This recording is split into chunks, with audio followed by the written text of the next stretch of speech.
Hello everyone, जय हिंद दोस्तों। स्वागत है एक बार फिर से आप सभी लोग का हमारे इस न्यू वीडियो में। तो दोस्तों स्पेशली जैसा कि आप सभी को पता है कि CISF हेड कांस्टेबल मिनिस्ट्रियल साल 2019 की जो वैकेंसी आपकी रिलीज की गई थी 400-450 पोस्ट के आसपास, उसका जो रिटन टेस्ट है ये आपका हाल ही में शेड्यूल किया है, यानी 22 तारीख से आपका पेपर जो दोस्तों स्टार्ट है। ठीक है, अब स्टूडेंट के मन में जो सबसे लास्ट पॉइंट पर डाउट आ रहा है कि पेपर का लेवल कैसा रहेगा, क्वेश्चन किस तरह के आएंगे, और आज की इस वीडियो में दोस्तों आप सभी लोगों के लिए संभावित प्रश्न, साथ ही साथ जो प्रीवियस ईयर के क्वेश्चंस हैं उनको भी कुछ इसमें डाला गया है, और उनके पैटर्न्स जिसपे कि क्वेश्चंस आपके एग्जामिनेशन में आएंगे। क्योंकि दोस्तों ध्यान रखिए कि आपका पेपर जो है वो पूरी तरह से ऑफलाइन पेपर है, और ऑफलाइन पेपर में करेंट अफेयर्स जो है उनके आने की संभावना बहुत कम होती है, और आते भी हैं तो 2-3 से ज़्यादा नहीं आते हैं। ठीक है, तो बेसिकली आपको ध्यान देना है कि आपका जो स्टैटिक है उसको ध्यान में रखते हुए सारा चीज़ प्रिपेयर करना है। अब आपके पास समय बहुत कम बच गया है। जिनका पेपर कल है परसों उनके पास समय बहुत कम है, लेकिन जिनका पेपर आगे है उन सभी लोगों के लिए, और जिनका कल परसों पेपर है उनके लिए भी ये बेनिफिशियल रहेगा। ठीक है, कहीं ना कहीं लास्ट पॉइंट ऑफ टाइम पे। तो बिना देर के दोस्तों देखते हैं क्वेश्चन नंबर 1। और साथ ही साथ एक चीज़ मैं आपसे बताना चाहूँगा कि आपको लास्ट में बताना है कि आप 10 क्वेश्चन में से कितना स्कोर कर पा रहे हो। क्वेश्चन नंबर 1 कह रहा है कि संगम वंश की स्थापना किसने की थी। दोस्तों सारे क्वेश्चंस का हम डिस्क्रिप्शन भी देखते चलेंगे। तो संगम वंश की अगर मैं बात करूं तो दोस्तों इसकी स्थापना कब हुई थी, तो 1336 में हुई थी, 1336 में हुई थी, दो लोगों के द्वारा। ठीक है, और हरिहर और बुक्का। ठीक है, हरिहर और बुक्का के द्वारा दोस्तों जो है इसकी स्थापना की गई थी, ध्यान रखिएगा 1336 में। इसका संबंध दोस्तों आपके विजयनगर साम्राज्य से है, विजयनगर साम्राज्य से है। ठीक है, तो विजयनगर साम्राज्य के जो संबंध है किससे, संगम वंश से। पुष्यमित्र शुंग की बात आई है तो यहाँ पे इनके द्वारा शुंग वंश की स्थापना की गई थी, ध्यान रखिएगा। ठीक है, महापद्मानंद के द्वारा दोस्तों नंद वंश की स्थापना की गई थी, नंद वंश की। और विजयालय के द्वारा दोस्तों आपके चोल वंश की स्थापना की गई थी, ध्यान रखिएगा। तो ऑप्शन ए जो है हरिहर बिल्कुल सही हो जाएगा। हरिहर और बुक्का जो है ये बुक्का भी हो जाएंगे। ठीक है, हरिहर और बुक्का दोनों लोगों के द्वारा संगम वंश की स्थापना 1336 में की गई थी, ध्यान रखिएगा। ये भी पूछता है कि विजयनगर साम्राज्य किस नदी के किनारे स्थित था, तो ये दोस्तों आपके तुंगभद्रा नदी के इस किनारे स्थित था, तुंगभद्रा नदी के किनारे स्थित था विजयनगर साम्राज्य, ध्यान रखिएगा। ठीक है, इसके बाद दोस्तों क्वेश्चन नंबर 2। क्वेश्चन नंबर 2 कह रहा है कि रेगुलेटिंग एक्ट जो है वो कब आया था। रेगुलेटिंग एक्ट दोस्तों जो था एक तरह का एक्ट था जो कि ब्रिटिशर्स के द्वारा यानी ब्रिटिश ईस्ट इंडिया कंपनी के द्वारा जारी किया गया था। तो ये कब आया था, 1773 में, 74 में, 75 में और 85 में। तो दोस्तों जो आपका रेगुलेटिंग एक्ट था ये बेसिकली इंट्रोड्यूस्ड इंडिया में आया था 1773 में, 1773 में। ठीक है, 1773 में ये आया था, लेकिन इसके तहत 1774 में, ठीक है, 1774 में आपके पहला हाई कोर्ट भारत का स्थापित किया गया था कलकत्ता में। ठीक है, ध्यान रखिएगा। यह भी पूछता है कि भारत का प्रथम हाई कोर्ट कहाँ स्थापित किया गया था और किस एक्ट के तहत, तो आपके रेगुलेटिंग एक्ट के तहत 1774 में आपके कलकत्ता में हाई कोर्ट की स्थापना की गई थी। ठीक है, इसके जो प्रथम जज थे वो थे इलियाज इम्पे, इलियाज इम्पे थे दोस्तों इसके प्रथम जज। ये भी पूछता है कि कौन थे, तो इलियाज इम्पे थे। ठीक है, तो 1773 में आपका रेगुलेटिंग एक्ट आया था। अगर मैं आपसे पूछ दूं कि भारत का प्रथम स्वतंत्रता संग्राम कब हुआ था, तो 1857 में हुआ था। ठीक है, डेट अगर पूछ दे तो 10 मई से ये स्टार्ट था। ठीक है, 10 मई से, ध्यान रखिएगा। ये भी पूछता है और स्टार्टिंग दोस्तों कहाँ से आपका हुआ था, तो मेरठ से हुआ था, ध्यान रखिएगा। मेरठ में से स्वतंत्रता संग्राम जो है वो स्टार्ट हुआ था 1857 का। अगर आपसे पूछ दे कि बैटल ऑफ प्लासी कब हुई थी, यानी प्लासी की लड़ाई कब हुई थी, तो प्लासी की लड़ाई दोस्तों आपको सारे वार वगैरह देख करके जानने हैं। ठीक है, तो ये आपका 1757 में हुआ था, ध्यान रखिएगा। ठीक है, तो ये सारा चीज़ मोस्ट इंपॉर्टेंट हो जाएगा। इसके बाद साथ ही साथ दोस्तों अगर पूछ दे कि रेगुलेटिंग एक्ट के समय में भारत का वायसराय कौन था, तो ये भी पढ़ लेना है आपको, वारेन होस्टिंग थे। ठीक है, वारेन हेस्टिंग थे। इसके बाद दोस्तों क्वेश्चन नंबर 3। क्वेश्चन नंबर 3 कह रहा है कि प्रथम वित्त आयोग के अध्यक्ष कौन थे। फाइनेंस कमीशन यानी फर्स्ट फाइनेंस कमीशन दोस्तों जो था इसके जो अध्यक्ष थे ये कौन थे। केसी नियोगी, सरदार पटेल, भीमराव अंबेडकर और सच्चिदानंद सिन्हा। तो यहाँ पे कुछ पॉइंट्स डिस्कस कर लेते हैं दोस्तों। जैसे कि सच्चिदानंद जो सिन्हा थे, अगर आपसे पूछते कि आपके संविधान सभा के अध्यक्ष किसे बनाया गया था, तो सच्चिदानंद सिन्हा जी को बनाया गया था 9 दिसंबर को। ठीक है, 9 दिसंबर को, ध्यान रखिएगा। लेकिन ये अस्थायी अध्यक्ष थे, अस्थायी पूछते तो आपके सच्चिदानंद सिन्हा हो जाएंगे। और ठीक इसके 2 दिन के बाद यानी 11 तारीख को आपको बनाया गया था, डॉक्टर राजेंद्र प्रसाद संविधान सभा के अस्थायी अध्यक्ष बने थे। अगर हम बात कर लेते हैं भीमराव अंबेडकर जी के बारे में, तो भारत के प्रथम कानून मंत्री थे, साथ ही साथ ये ड्राफ्टिंग कमेटी के अध्यक्ष थे, यानी जो छपाई होती थी संविधान की उसके अध्यक्ष कौन थे, तो भीमराव अंबेडकर। सरदार पटेल भारत के प्रथम गृह मंत्री थे, ठीक है। साथ ही साथ इनको लौह पुरुष भी कहा जाता है और इसके साथ में दोस्तों ये भारत के उप प्रधानमंत्री भी थे पहले। तो यहाँ पे केसी नियोगी दोस्तों जो है बिल्कुल सही हो जाएगा।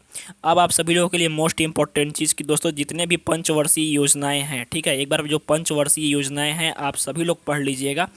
पंचवर्षीय योजनाओं से आपके क्वेश्चन एक पूछ देगा, चाहे पूछ देगा कि प्रथम पंचवर्षीय योजना किस मॉडल पे बेस्ड थी, दूसरी पंचवर्षीय योजना जो है किस मॉडल पे बेस्ड थी, बोकारो थर्मल प्लांट किस योजना के तहत स्थापित किया गया था, किस योजना के तहत आपकी हरित क्रांति आई थी। तो पंचवर्षीय योजनाएं आपकी 12 हैं, आपको एक बार उसको बस देख लेना है। अगर आपके पास इन सारे चीज़ों को देखने के लिए मौका नहीं है तो आप सभी लोगों के लिए दोस्तों एक बेहतरीन ऑफर है कि आप सभी लोगों के एग्जामिनेशन को देखते हुए, specially CISF head constable ministerial के साल 2023 का पेपर दोस्तों, ये बहुत ही इंपॉर्टेंट मौका है आप सभी लोगों के हाथ से, क्योंकि आप सभी लोग फिजिकल क्वालिफाइड है और ये मौका आपके हाथ से नहीं निकलना चाहिए। इसको देखते हुए दोस्तों आप सभी लोगों के लिए सभी सब्जेक्ट्स की पीडीएफ, आपके जीके जीएस, आपके रीजनिंग, आपके हिंदी, आपके मैथ और आपके इंग्लिश, इन सारे सब्जेक्ट की दोस्तों जो पीडीएफ है, कंबाइंड पीडीएफ आपको अवेलेबल है ओनली 39 रुपीज़ के अंतर्गत, ठीक है। जिनको भी ये पीडीएफ लेना है जल्दी से जाकर के फटाफट लीजिए, क्योंकि दोस्तों आपका एग्जामिनेशन जो है एकदम सर पे है और साथ ही साथ इसकी प्राइस इस वजह से कम रखी गई है कि आप सभी लोग इसको अफोर्ड कर सको, आप सभी लोग परचेज कर सको। आपको करना क्या है कि सीधे इस नंबर पर 9006914446 इस नंबर पे जाना है, व्हाट्सअप करना है और व्हाट्सअप पे बस आपको लिख देना है हाय CIASF HCM, ये लिख करके केवल आपको टेक्स्ट कर देना है। वहाँ पे आपको डिटेल्स मिल जाएगी कि आप पीडीएफ कैसे परचेज करोगे। दोस्तों मोस्ट इंपॉर्टेंट है, अगर आप ये पीडीएफ कवर कर लेते हो, 1-2 दिन का सिलेबस केवल है, शॉर्ट एकदम शॉर्ट है, तो आप सभी लोग आराम से 70 to 80 प्लस आप आराम से स्कोर कर लोगे, क्योंकि इससे बाहर क्वेश्चंस नामुमकिन है जाना। इसी पैटर्न्स पे क्वेश्चंस होंगे और जीके जीएस तो इससे बाहर नहीं जाएगा, ठीक है। करंट वगैरह है, हो सकता है कि 1-2 बाहर चला जाए, लेकिन बाकी जो स्टैटिक है एक बाहर नहीं जाएगा। तो जल्दी से जाइए, जल्दी से जाकर के परचेज कीजिए, ठीक है। इसके बाद दोस्तों क्वेश्चन नंबर 4, क्वेश्चन नंबर 4 कह रहा है कि राष्ट्रीय विज्ञान दिवस कब मनाया जाता है। ध्यान रखिएगा दोस्तों, आपके डेट से एक क्वेश्चन पूछा था प्रीवियस ईयर में भी, तो डेट जितने भी है इंपॉर्टेंट आप एक बार देख लीजिएगा, आपको पीडीएफ में ये सारा चीज़ अवेलेबल है, ठीक है। तो राष्ट्रीय विज्ञान दिवस यानी साइंस डे की बात की गई है, तो आपके ऑप्शन है 15 जनवरी, 8 अक्टूबर, 10 जनवरी और 28 फरवरी। तो दोस्तों आपके 15 जनवरी को थल सेना दिवस मनाया जाता है, ठीक है। थल सेना दिवस या फिर हम कहें तो सशस्त्र सेना दिवस मनाया जाता है, ठीक है। सशस्त्र सेना दिवस, ये थल सेना यानी इंडियन आर्मी डे, ठीक है। सॉरी, सशस्त्र सेना दिवस आपके 7 दिसंबर को मनाया जाता है, तो ये नहीं होगा आपका थल सेना डे, ठीक है। 8 अक्टूबर को दोस्तों आपका एयरफोर्स डे सेलिब्रेट होता है, एयरफोर्स डे, ठीक है। 10 जनवरी को आपका प्रवासी भारतीय दिवस मनाते हैं हम, प्रवासी भारतीय दिवस। तो 28 फरवरी जो है बिल्कुल सही हो जाएगा आपका राष्ट्रीय विज्ञान दिवस के लिए। अगर मैं आपसे पूछ दूं कि सद्भावना दिवस कब मनाया जाता है, जो कि मोस्ट इंपॉर्टेंट है, सद्भावना दिवस, सद्भावना दिवस, ये आपको कमेंट सेक्शन में बताना है कि सद्भावना दिवस कब मनाया जाता है, ठीक है, मोस्ट इंपॉर्टेंट। इसके बाद दोस्तों क्वेश्चन नंबर 5, क्वेश्चन नंबर 5 कह रहा है कि प्रथम ऑस्कर प्राप्त करने वाले भारतीय कौन थे, यानी प्रथम जो ऑस्कर अवार्ड है ये प्राप्त करने वाले भारतीय कौन थे, मोस्ट इंपॉर्टेंट है। रविंद्रनाथ टैगोर, भानु अथैया, राधा कृष्णन, AR रहमान। तो दोस्तों यहाँ पे आप देख सकते हो कि जो आपके रविंद्रनाथ टैगोर जी के बारे में बात की गई है, तो ये प्रथम नोबेल प्राइज़ विजेता थे। नोबेल प्राइज़ इनको मिला था 1930 में, 1912-13 में मिला था गीतांजलि के लिए, ठीक है, गीतांजलि के लिए इनको मिला था, ध्यान रखिएगा। राधा कृष्णन जी दोस्तों जो हैं, राधा कृष्णन जी भारत के प्रथम क्या थे, इनको किस लिए मिला था, तो इनको मिला था, आप सभी को पता होगा कि प्रथम भारत रत्न जो है इनको नवाजा गया था। किनको नवाजा गया था, तो राधा कृष्णन जी को नवाजा गया था, ठीक है। और भारत के प्रथम उपराष्ट्रपति भी थे, ये उपराष्ट्रपति भी थे, ठीक है। AR रहमान जी को भी ऑस्कर मिला था, लेकिन सबसे पहले दोस्तों जो है ये भानु अथैया जी को मिला था क्या, आपका ऑस्कर अवार्ड, ठीक है। अब आपको बताना है कि आप सभी लोगों को बताना है, जैसे अवार्ड में क्वेश्चन अक्सर आता है कि आपका जो सबसे फेमस साहित्य अवार्ड है, साहित्य अवार्ड है, ये आपका साहित्य एकेडमी अवार्ड, ये सबसे पहले किसे मिला था, ठीक है, साहित्य एकेडमी अवार्ड। साथ ही साथ दोस्तों अगर आपसे मैं पूछ दूं कि आपका सबसे जो इम्पोर्टेंट और मोस्ट इम्पोर्टेंट है दादा साहब फाल्के, दादा साहब फाल्के जो अवार्ड है ये किससे संबंधित से, यानी किस क्षेत्र में दिया जाता है।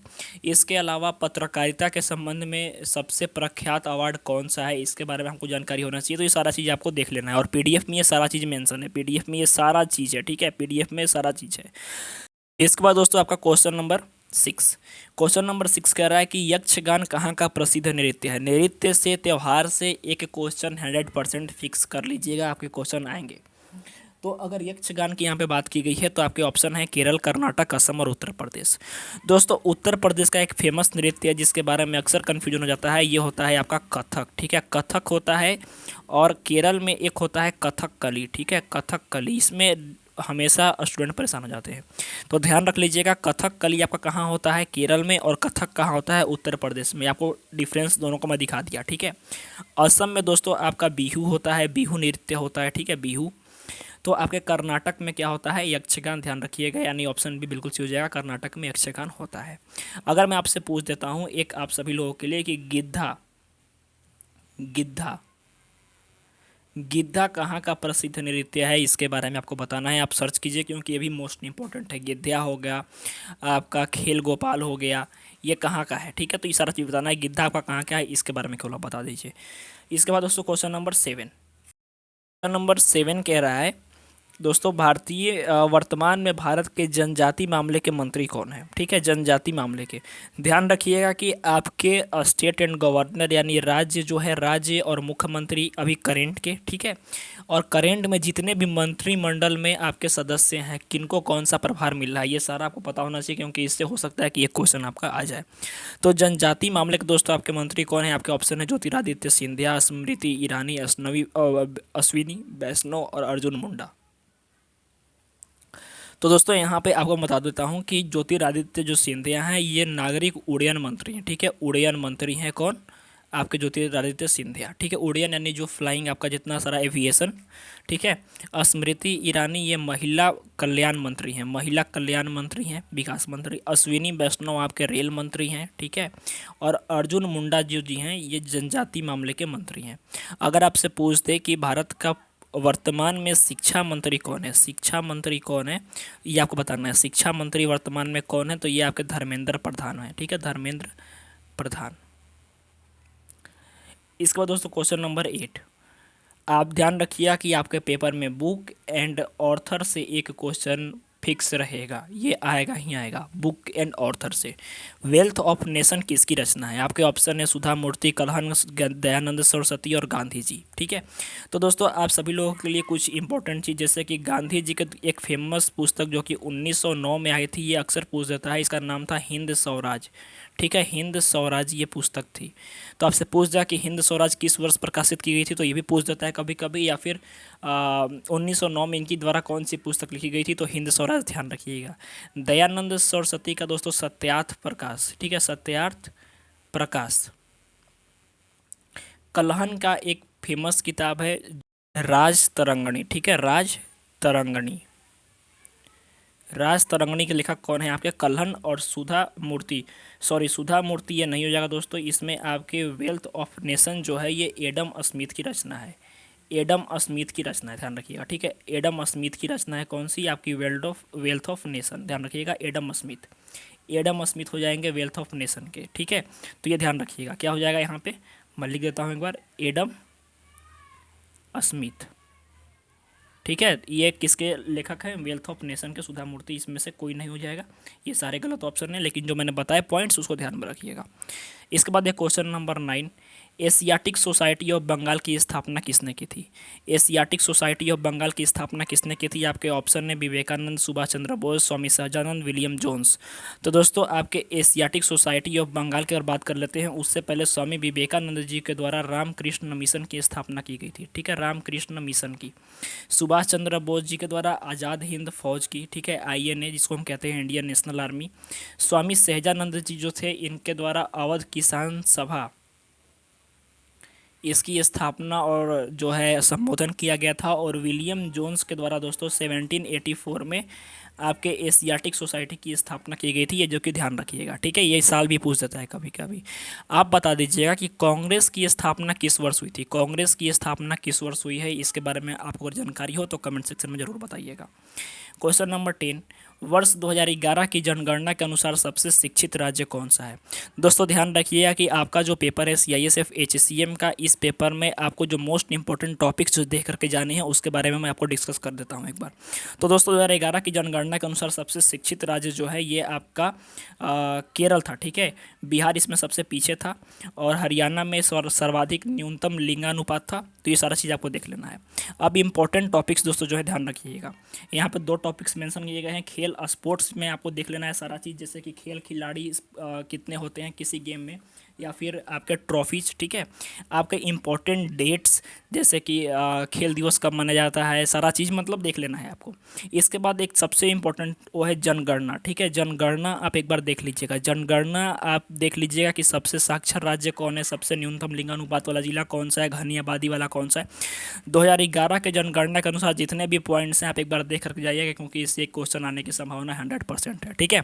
इसके अलावा दोस्तों आपको परेशान बिल्कुल नहीं होना है। अगर आप PDF परचेज करते हो हमारे, जो कि मिल रही है 9006914446, इस नंबर पे आपको व्हाट्सअप करना है। और व्हाट्सअप करने के बाद दोस्तों आपको लिख देना है हाय CIASF HCM, ठीक है। दोस्तों इस PDF में आपको ये सारे टॉपिक सारे चीज़ कवर है, यानी इससे बाहर स्टैटिक जीके का एक क्वेश्चन अगर चला जाएगा तो आप जो बोलोगे सो, इससे बाहर आपका पेपर नहीं जाएगा। तो जल्दी से जाइए, जा करके परचेज कीजिए, समय काफ़ी कम है और फटाफट रिवाइज कीजिए। तो मिलते हैं दोस्तों नेक्स्ट वीडियो में। धन्यवाद, जय हिंद।